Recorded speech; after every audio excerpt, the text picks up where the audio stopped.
At 5 o'clock in the evening, 33-year-old Nicole DeRosier leaves the office. I'm a social media manager at a healthcare system.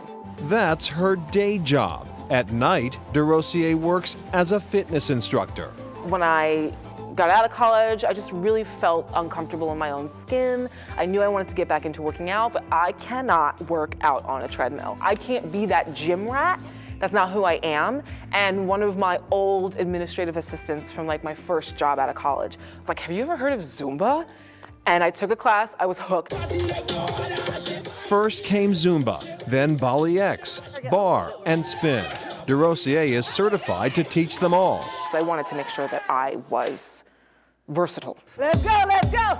Now she is teaching 5 days a week. And every day, except on the weekend, is a double. You lift, you lower. Originally I did it because I wanted to prove something to myself and I really enjoyed dancing. And then when I realized that I could make money, you guys ready to work out? I'm not living paycheck to paycheck anymore. Now it helps me to be able to save. I have a savings account. I did not have that before. How does that feel? Hardworking and motivated may not be what some think of when they hear the term millennial. But DeRosier is a millennial. According to the Pew Research Center, millennials are anyone born between 1981 and 1996. Today, they are in their early 20s to late 30s. While baby boomers remain the largest generation in the country with 74 million people, millennials are a close second at 71 million. They're a significant and often criticized segment of the population. I do think there is negativity associated with the word millennial. In fact, when I was writing my book and thinking about names for it, I had one millennial say to me, whatever you do, don't put millennial in the title. We hate that word.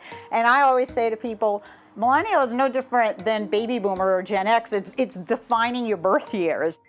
Lauren Stiller Raclean is president of the Raclean Institute for Strategic Leadership. She raised two millennials, studied the generation, and writes about them in this book.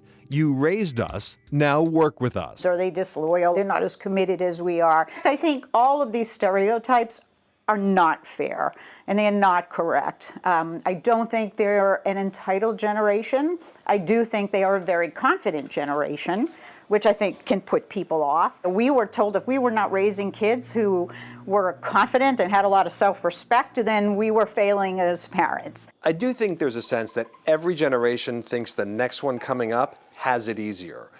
Do they have it easier, or is it just they come with different abilities and maybe deficiencies than our generation does or any previous generation does? There is a sense of, I did it this way, and you should too. When people are resistant to the idea of, well, why do I have to do this? Why can't they just become like me? They won't. Because of technology and demand, working 9 to 5 isn't an option for most millennials. They want flexibility and transparency so they can focus on what matters most to them. You know how they say work-life balance? It really, there's no work-life balance. There is always something that gives. I think in life there's always a cycle, and right now the cycle for me is my family and making sure they're settled. And if they're not happy, they're not afraid to make a career move. They do change jobs much more than other generations, but they poured into the workforce at a time of practically economic calamity. And that means they had less opportunity, less full-time opportunities, no benefit.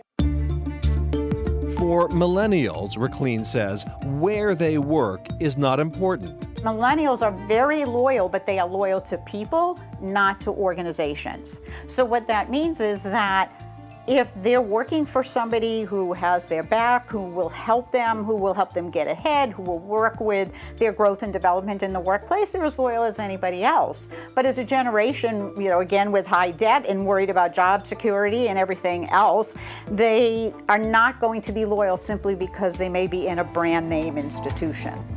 What matters is who they're with and how they spend their time. I want to enjoy myself.